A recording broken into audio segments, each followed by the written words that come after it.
So, welcome to our third video in this series. This is back position, also known as prone.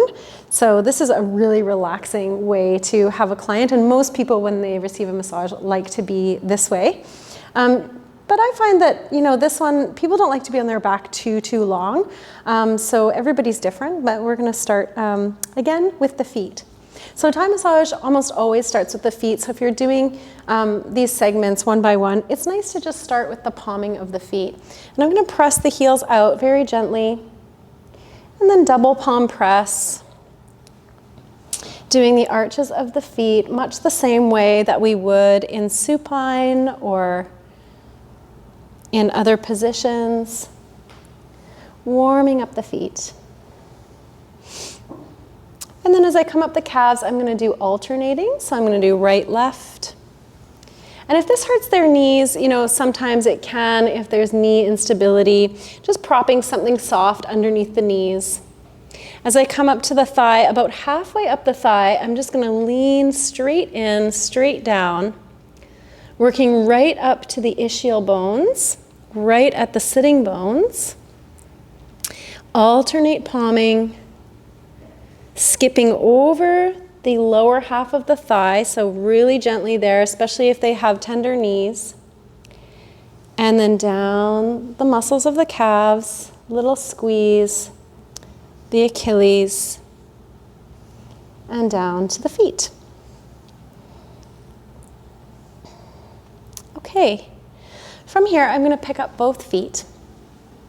And then just gently lift one knee and move it wider. So we want their knees to be slightly wider for this position. You can also use your knee and just kind of help them to widen. And we're going to take the feet across. Now what can sometimes happen here is that you accidentally cross the ankles. We want to just cross the arches of the feet.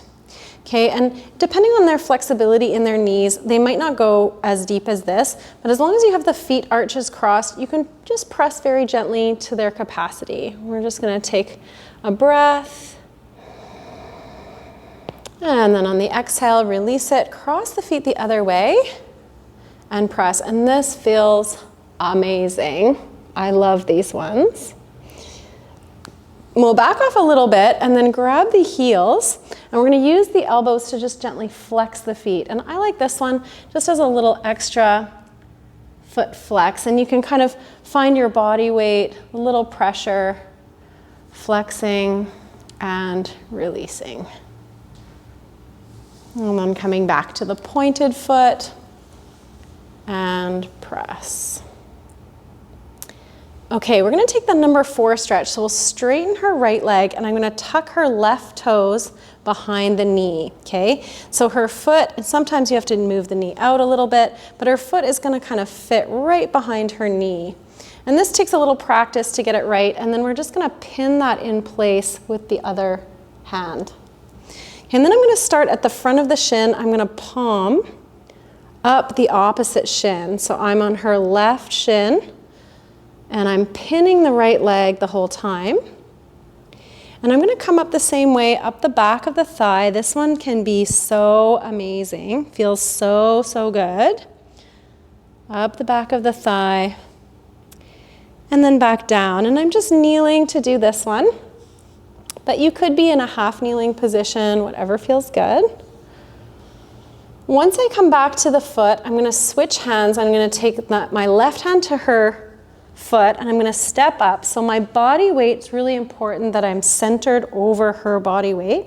I'm going to catch underneath her knee, press gently, and then just a little lift. Now you don't want to lift too high or too fully, depending on their flexibility. You're just going to scoop underneath and just a little lift. And I'm sort of aiming the foot at the opposite shoulder. You can do it once or twice and just feel their flexibility. It might just be an inch off the floor and a nice deep breath. And then down. I'm going to step out, come back, and I'm going to keep her in this position and just start to bring the feet side to side in little circles. So this is sort of like the joystick, getting this nice rotation, and back the other way. And you can sometimes feel their flexibility as you go around. You know, you might notice that they have more internal or external rotation. And then we'll go right into the other side. So I'm going to tuck the toes and pin. This time my right hand coming up the front of the shin. Palming. I'm going to come to the back of the thigh and straight down. Whenever I work on the thigh, it's always a piston press, which is just a vertical up and down motion. And then again down the shin.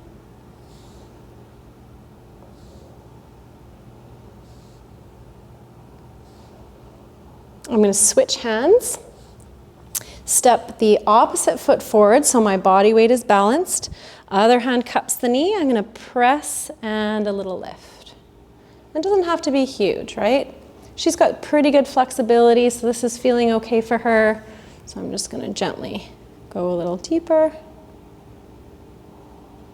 And you can hold with a little bit of pressure, maybe just hovering an inch above the floor, maybe even less than that sometimes. Just depends on what you find. And then back to our nice rotations. This all on its own, really great for the sacroiliac joint, the hip joints. And then I'm going to take the knees and bring them back in. Now for this next one, this is a little tricky, and depending on how stable their feet are, we're going to step in and just bring the feet into a little sitting place. Now, depending on how you feel and how comfortable you are here, you want to find your feet in a place where you feel that you can kind of ski along. And it'll be a little wobbly, that's normal. We're going to take the hands to the waist and then just gently lean in and massage the back.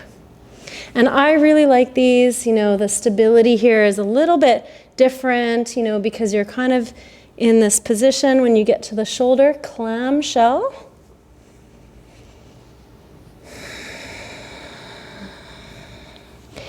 And then back down,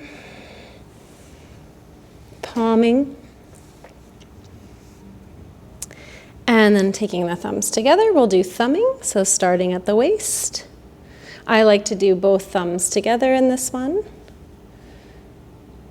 One vertebrae at a time, up the spine. And you know, if you do find this a little bit too difficult, sitting on the feet as I am, there's other variations. So this is an option, one option.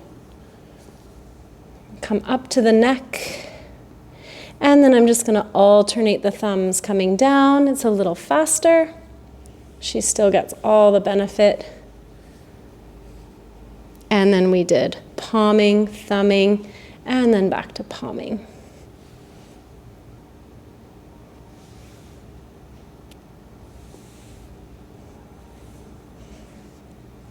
So to come out of this, I'm going to reach back behind me, stand up, and step out.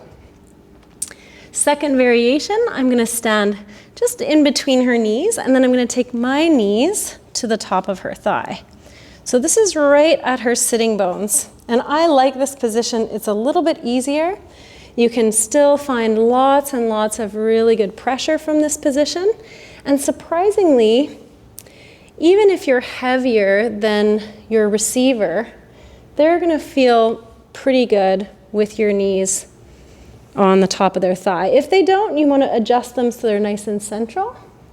We're just going to pick up the arms and bend the elbows out. So we've got a little bit of a bend in both sides.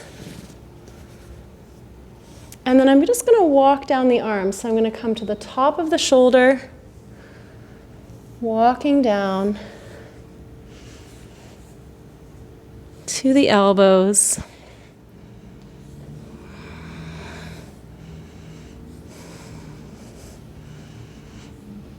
To the wrists. And then I turn my fingers in line with her fingers and I just do a double palm press. Then I'm going to come back, palming, alternating right, left, right, left. Coming all the way back up to the shoulders. This one feels amazing. It's such a beautiful massage, really easy to give.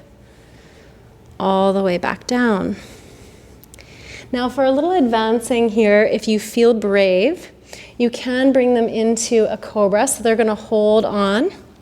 Holding the wrists, I'm going to lift my hips so I'm nice and high. Then I lift her chest, and then I sit down.